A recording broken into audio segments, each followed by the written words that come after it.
though the harvest is wrapping up over the next month or two this fall at All Peoples Church, the greenhouse will continue to produce fruits and vegetables for us if we take good care of it. When it's warm like this, we can leave this greenhouse door open and it will be easily accessible for you if you are the waterer. However, once it gets cold outside, we're going to want to retain the heat inside the greenhouse, and so it's just a key lock that you use to get in. And the first question is, where do you get the water? And there are a couple of different sources for water.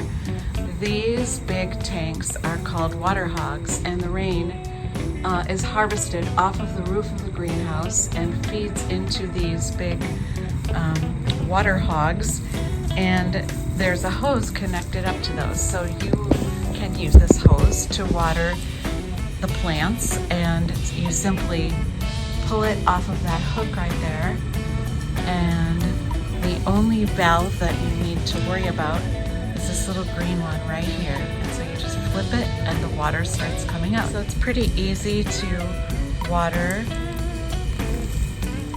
the plants in the center of the room using this system.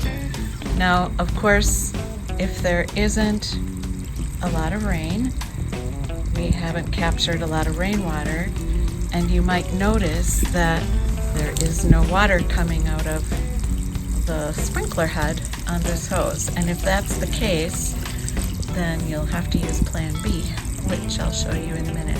Notice that the higher up I raise the hose, the less water there is. That's because the water falls due to gravity, and so the lower the level of the water in the tanks, so you can see the water level in the tanks is probably right there, right in the center. So that's how this system works. A little physics, fluid dynamics for you there. So usually it's a good idea to give these guys a big drink because it is so warm in here. So kind of count to 10 or so for each plant that you water. You can use the hose to water these other plants along the wall. It's a little harder for the ones on the other side of the room because the hose doesn't reach all the way and because of the water levels. When you're finished using the hose, you simply make sure that that valve, the green one at this right here, is turned off. So that means it's perpendicular to the direction of the hose. And you just hang the hose back up. The second place to get water is in these blue, there are 2 blue rain barrels right here. And these get filled up when we have a very rainy season. We drain the hogs into these 2 barrels so that we can store an extra 100 gallons of water. So you can see that the water level in this barrel is pretty low, but it still works. And so you just grab the watering can. I like to grab it actually by the sprinkler head, and you dunk it in there, and you just get some water.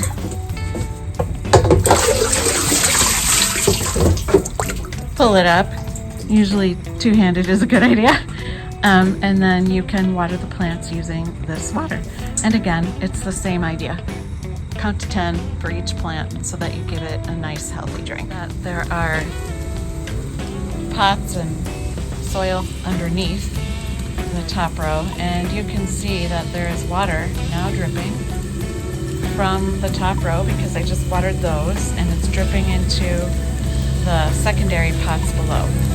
So that way you can take advantage of your first go through of watering. Water all the top stuff first, and then if the bottom stuff still isn't wet enough, you can go ahead and give it a little extra. There's one last place you can look for water, and that's outside here. So we do capture rainwater off of the shed roof, and it flows into this barrel right here, which actually I'm in the process of draining into those indoor barrels. And so that's another way we fill blue water barrels inside the greenhouse, is by using a hose and emptying this one. Notice that around the greenhouse there are a variety of plantings that produce food. That's our rhubarb patch back there, and in the fall that is going to rest so that it produces a lot of rhubarb for us again next year. But there are a few pots out here that have some pretty things in them and some more peppers, and so you can water those if it's been a dry spell. This garden right now is kind of a hot mess, but it's sort of an herb garden, so that's another place where if anybody is interested in helping to tend that garden, that would be lovely. And then there's another place where we plant stuff, and that's in that garden box right there in front of the greenhouse. So we decided, because of the heat, not to weed it so that the weeds could help protect the plants. And there are tomatoes kind of hiding in there, so it is producing fruit for us, and even though it looks a little bit raggedy, sometimes you have to make those smart choices depending on the growing season.